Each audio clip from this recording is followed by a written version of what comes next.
You know, years ago, there were trees all along Mill Avenue.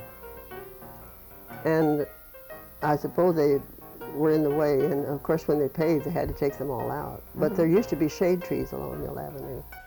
I still think of Bill Laird standing down by the cash register down at this end of the soda fountain.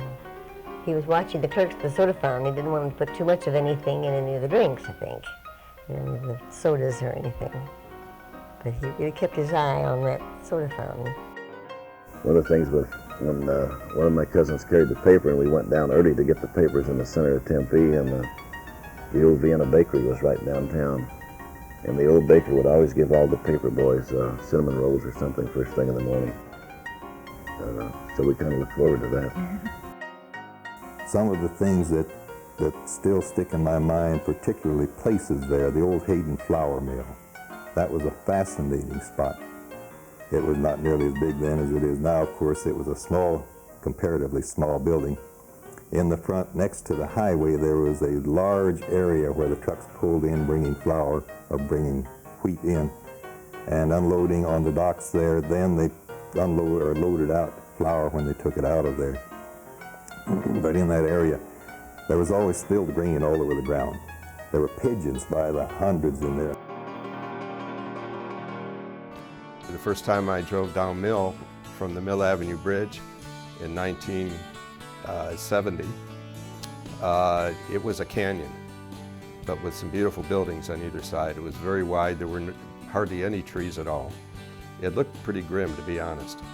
The roadway needed to be widened as it came through Tempe, and that's when Mill Avenue really began, in my view, to suffer and started a long decline on the street.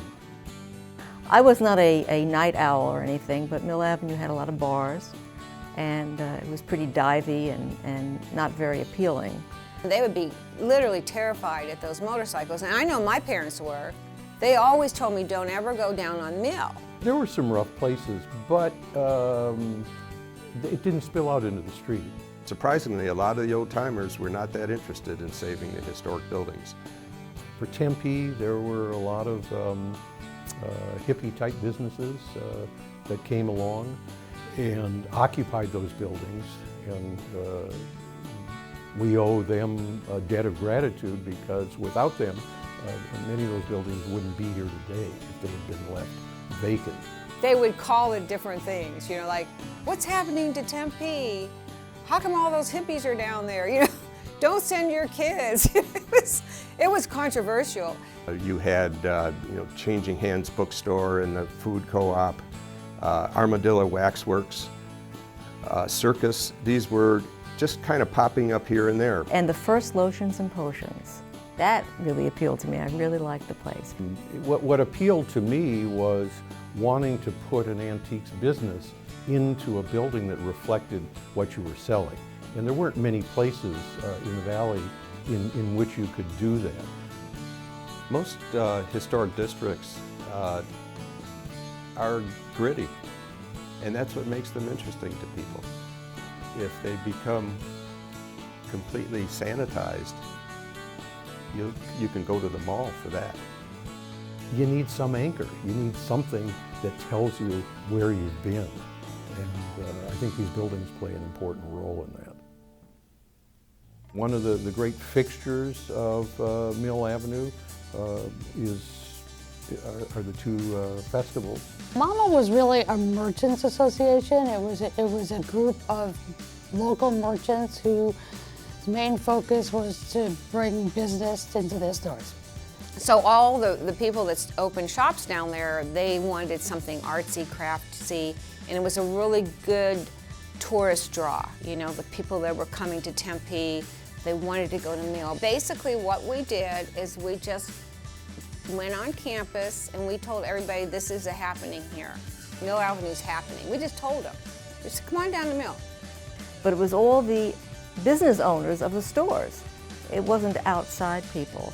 So you saw a lot of leather, a lot of pottery. I remember feathered earrings and things like that. It was more like a sidewalk sale kind of thing. fact that something like that has survived all of the changes for more than half a century is rather remarkable. How about the Chavarria family? Chavarria, they were all musicians, as I know. Don Pablito, that's what we used to call the old man. He had an orchestra, and that were Pablo Chavarria and Don Pablito, his father, and Victor Arroyo, and Valdemar Carvajal and Gabor Carvajal. They used to play at the dances here at Curry Hall and at the Midway Ballroom. The Midway Ballroom. On the corner of 5th and Mill. Let's see. On Where the post office is now. Yeah, where the post office is now. I One think time so. it was called the Busy Corner. Yeah, the Busy Corner, that was it, yeah. What kind of music did they play? Modern music at that time. In those days it was a dance music. See? That's where they used to like polkas. They used to really dance polkas. They all used to dance a lot of waltz. I think the Spanish people doesn't like waltz anymore because they don't know how to dance it. If you play a waltz in a dance, they don't know how to dance it. The fiestas were held at the old City Hall. The City Hall was an old, majestic building with huge pillars in front, and it was all white, and it had huge steps on the front. Well, a platform was built over those steps. They had thrones for the queen, you know. And the queen was selected by popular vote by the Mexican people. They wore elaborate gowns and beautiful crowns and beautiful capes. It was a very exciting time in my life because I've always been the type that enjoys a lot of festivities, a lot of lights and excitement. We used to have a lot of venues in Tempe and surrounding areas where we would have live bands. It was pretty common, you know, if you're going to go out, you're going to hear a band. We weren't trying to create a scene, we were just trying to keep gigs happening. You had Long Wongs and 6 East, and I might add, in that same time period, you had Chewy's, which was the top jazz club in the valley for many years. The thing about Mill Avenue is it had its own following itself. There's people that came to see bands on Mill Avenue. Then we would get excited about who's going to be showing up, you know, because you have your main friends and you have your loyal supporters, and then you have people who are new, and you always like to see your family of friends that show up everywhere you go. Mayor Giuliano, I'd like to call Mill Avenue the living room of the valley. And at that point in time, say during the 80s and 90s, it really was. I think there was a time when changing hands was the heart of Tempe, was the heart of downtown. I think the Bandersnatch was a heart. I think there were some businesses like that that really kind of attracted people. I think the mid-'80s when people started to get greedy and say, you know, oh, we need a bigger, better mill, but at what expense? Yeah, that was bad. That was a bad time. And we heard the same thing. You've had a good long run. Maybe it's time for you to move on. Make way for something bigger and newer.